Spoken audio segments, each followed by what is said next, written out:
Here with Danny Serafin, first fresh from a gig, nice enough to give me his time. And my first question to you is, do you have a home system, and do you enjoy leisure time listening?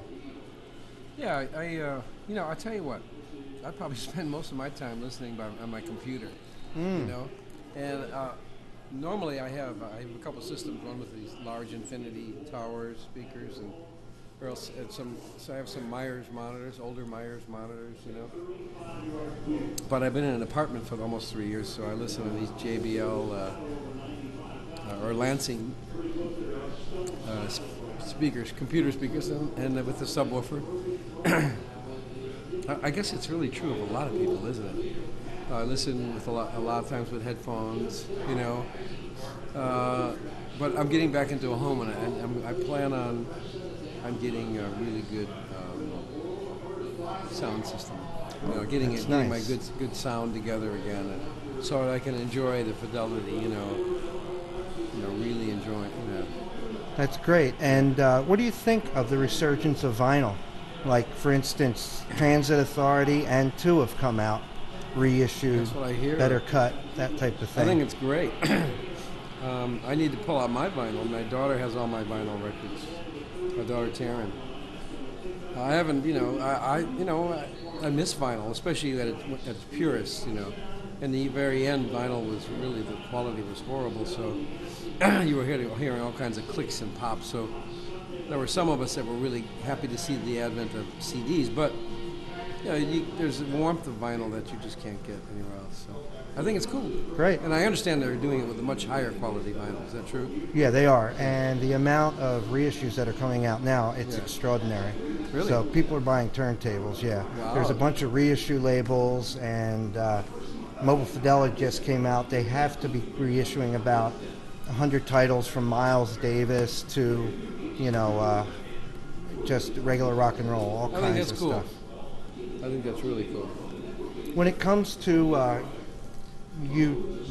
making your living and doing professional sound, if I was your monitor mixer, how would I become your best friend? Well, kind of as a monitor mixer, so you could kind of read my body language and kind of almost read my mind, so to speak, where you kind of knew exactly what I was looking for, And what type of things would that be? What would be some of the things that would impress you? Well, you would know that.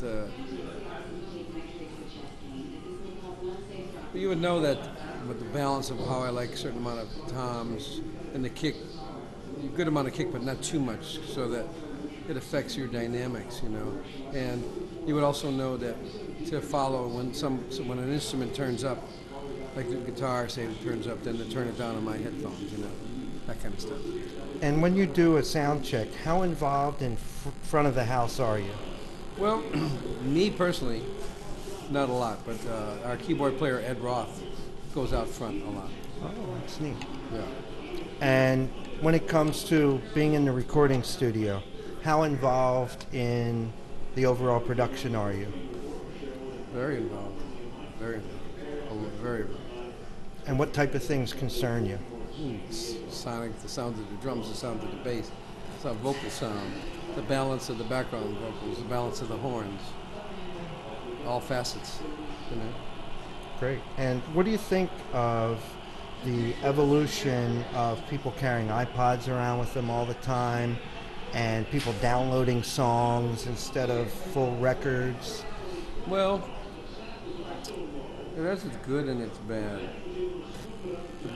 The good is that it's keeping the business going. It's keeping the music alive, and it's the next phase. Well, it is what it is.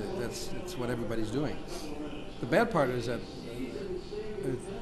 for so long, so many people were just stealing the music and taking it for nothing because they could get it so easily. And that was the bad part about all this, So there's good and bad. And one more audio question: when it comes to audio systems today run anywhere from $100 to $300,000. What do you think of the esoteric amplifiers, cables, this sort of thing? Well, if you really are discerning, it's great. Most people don't really care, which is kind of a shame. Because I think what happened, where the disconnect was, is because the industry, a lot of the steam, all the steam got taken out of the industry. Sonically, we haven't developed. Like movies, movies, special effects, everything's gotten more sophisticated. Well, the sound recording, even though it is somewhat more sophisticated, it's kind of stopped, I mean, like DVD audio is really amazing, I think, but yet not that many people care, where you're mixing surround sound, So, I mean, there's always, fortunately, there are people that really demand that kind of quality. But there's also many people that just they listen to their iPods and their computer speakers and in their car. Car systems are more important than ever these days because we spend so much time in it.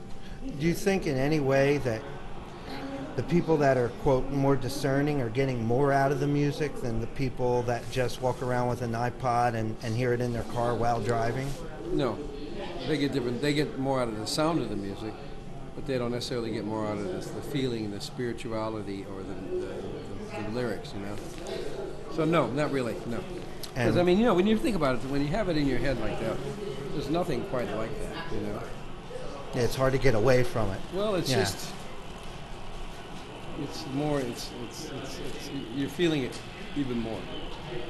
And just one more question: when you're doing interviews and things, is there ever something that you wish you were asked? That you could state an opinion or state something that nobody's ever asked you?